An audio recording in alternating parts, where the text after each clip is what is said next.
Hello मित्रों, हमारे YouTube channel teacher टिकस में आपका हार्दिक स्वागत है। आइए आज हम आपको हिंदी के वैकल्पिक सी-टेट के विषय के बारे में बताने चल रहे हैं। निर्देश निम्नलिखित प्रश्नों के उत्तर को देने के लिए सबसे उचित विकल्प चुनिए। देखिए, पहला क्वेश्चन है मित्रों, एक भाषा शिक्षक के लिए सर्वाधिक महत्वपूर्ण है। पहला, भाषा का आकलन। दूसरा, बच्चों को भाषा प्रयोग के अवसर का उपलब्ध कराना। सी ऑप्शन, भाषा की त्रुटियों के प्रति कठोर रवैया अपनाना। डी ऑप्शन, भाषा की पाठ्य पुस्तक। तो मित्रों, इसमें जो विकल्प सही है बी सही है। एक भाषा शिक्षक के लिए यह ज़रूरी है कि वह अपने बच्चों को भाषा का प्रयोग के अवसर उपलब्ध कराए ताकि भाषा संबंधी उनकी पकड़ मजबूत हो सके। इसमें उनके भाषागत बोधगम्यता बढ़ेगी। इस प्रकार मित्रों, बी ऑप्शन, बच्चों को भाषा प्रयोग के अवसर उपलब्ध कराना सही है। सेकंड क्वेश्चन है, भाषा की कक्षा में एक शिक्षक बच्चों को क्या अपेक्षा करता है। संस्कृत निष्ठ भाषा में ही जवाब दे। बच्चे अपनी मातृभाषा का बिल्कुल भी प्रयोग न करें। सी, बच्चे सवालों के बधे बधाए जवाब न दें। डी, बच्चे सवालों के बधे बधाए जवाब दें। देखिए मित्रों, हमारा जो ऑप्शन इसमें सी सही है, बच्चे सवालों के बधे बधाए जवाब न दें। यही भाषा की कक्षा में एक शिक्षक बच्चों से अपेक्षा करते हैं। भाषा की कक्षा में एक शिक्षक बच्चों से अपेक्षा करते हैं कि उनके बच्चों से जो प्रश्न पूछे जाए उनका उत्तर अक्षरतः बधे बधाए न दे करके अपितु अपनी स्वयं की मौलिक अभिव्यक्ति में हो। अब देखते हैं मित्रों, क्वेश्चन थर्ड है, भाषा स्वयं में एक नियमबद्ध व्यवस्था है, एक जटिल चुनौती है। सी ऑप्शन, एक विषय मात्र है। डी ऑप्शन, संप्रेषण का एकमात्र साधन है। तो मित्रों, इसमें जो ऑप्शन ए सही है, भाषा का जहाँ तक प्रश्न है यह स्वयं में एक नियमबद्ध व्यवस्था है जो अपने व्याकरण के दायरे में आबद्ध रह करके गतिमान होती है। ध्यातव्य हो कि यह संप्रेषण का एकमात्र साधन है। क्वेश्चन फोर्थ है मित्रों, भाषा का प्रयोग केवल मुद्रित सामग्री में होता है। बी ऑप्शन, जीवन के विभिन्न संदर्भों में होता है। सी ऑप्शन, केवल परीक्षा में होता है। डी ऑप्शन, केवल पाठ्य पुस्तक में होता है। जिसमें मित्रों हमारा जो ऑप्शन बी सही है, भाषा का दृष्टिकोण एकांकी ही नहीं होता है बल्कि यह जीवन के विभिन्न संदर्भों से जुड़ी हुई होती है। यह केवल पाठ्य पुस्तक या परीक्षा अथवा मुद्रण सामग्री से ही संबंध नहीं होती है। क्वेश्चन 5 है मित्रों, बच्चे अपने परिवेश में स्वयं भाषा अर्जित करते हैं। इसका एक निहितार्थ यह है कि पहला ऑप्शन, बच्चों को केवल लक्ष्य भाषा का ही परिवेश उपलब्ध कराया जाए।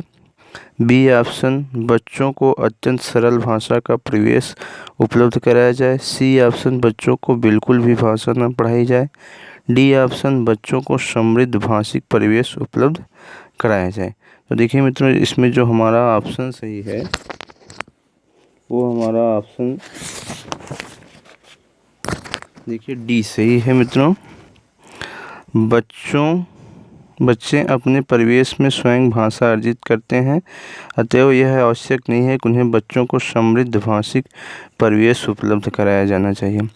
और क्वेश्चन 6 है मित्रों, भाषा सिखाने का उद्देश्य है दूसरों की बात समझना सीखना।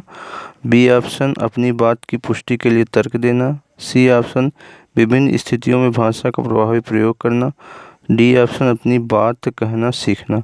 तो मित्रों, इसमें ऑप्शन जो है सी सही है, भाषा के सीखने अथवा सिखाने के पीछे निहित उद्देश्य यह होता है कि विभिन्न परिस्थितियों में भाषा का प्रभावी प्रयोग किया जा सके। क्वेश्चन 7 है मित्रों, भाषा अर्जन में महत्वपूर्ण है भाषा का शिक्षक, भाषा के विभिन्न रूपों का प्रयोग, भाषा का व्याकरण। डी ऑप्शन, पाठ्य पुस्तक। तो इसमें मित्रों बी ऑप्शन सही है, भाषा अर्जन के पीछे निहित उद्देश्य यह होना चाहिए कि भाषा के विभिन्न रूपों का प्रयोग किया जा सके एवं साथ ही साथ भाषागत व्यापक पकड़ होनी चाहिए। क्वेश्चन 8 है मित्रों, बच्चों की भाषा संबंधी क्रमिक प्रगति का लेखा जोखा करना डॉट डॉट से संभव है। पहला, मौखिक परीक्षा। दूसरा, पोर्टफोलियो। तीसरा, उत्तर पुस्तिकाओं। चौथा, लिखित परीक्षा। तो मित्रों, बच्चों की भाषा संबंधी क्रमिक प्रगति का लेखा जोखा जो होता है वह पोर्टफोलियो के माध्यम से होता है। बी ऑप्शन सही है, बच्चों की भाषा संबंधी क्रमिक प्रगति का लेखा जोखा रखना पोर्टफोलियो से ही संभव है। क्वेश्चन 9 है मित्रों, भाषा की पाठ्य पुस्तकें साध्य हैं, भाषा सीखने का एकमात्र संसाधन है। सी ऑप्शन अभ्यास परक ही होनी चाहिए। डी ऑप्शन साधन है। तो मित्रों इसमें डी ऑप्शन से भाषा की पाठ्यपुस्तकें साध्य नहीं अपितु एक साधन है जिसके द्वारा हम ज्ञान प्राप्त करते हैं। यह कहा जाए कि ये पुस्तकें एकमात्र संसाधन है उचित नहीं होगा। क्वेश्चन 10 है मित्रों, पत्र पत्रिकाएं भाषा सीखने में क्या है? बाधक हैं, त्रुटियों को बढ़ावा देती हैं, बड़ों को पढ़ने की वस्तुएं। डी ऑप्शन साधक है। तो मित्रों पत्र पत्रिकाएं, डी ऑप्शन सही है। पत्र पत्रिकाओं में भाषा का प्रयोग सामान्य से लेकर विशेष तक होता है। यह सहजता से लेकर साहित्यिकता तक भरा होता है। इस प्रकार यह कहा जा सकता है कि पत्र पत्रिकाएं भाषा सीखने में साधक होती हैं। क्वेश्चन 101 है मित्रों, बच्चों की भाषा के आकलन का सर्वाधिक प्रभावी तरीका है। देखिए, लिखित परीक्षा, प्रश्नों के उत्तर देना, और इसके बाद मित्रों प्रश्न पूछना और पढ़ी गई सामग्री पर प्रतिक्रिया व्यक्त करना, और डी ऑप्शन श्रुतलेख। तो मित्रों इसमें सी ऑप्शन सही है। बच्चों की भाषा के आकलन का सर्वाधिक प्रभावी तरीका यह है कि उनसे पाठ्य सामग्री पर प्रश्न पूछे जाएं एवं उस पर प्रतिक्रिया व्यक्त की जाए। और देखिए 102 प्रश्न है मित्रों, प्रश्न पूछना, प्रतिक्रिया व्यक्त करना, परिचर्चा में भाग लेना, वर्णन करना क्या है? केवल साहित्यिक गतिविधियां हैं, भाषा आकलन के तरीके मात्र हैं, भाषा सीखने सिखाने तथा आकलन के तरीके हैं, और डी ऑप्शन केवल शिक्षण पद्धति।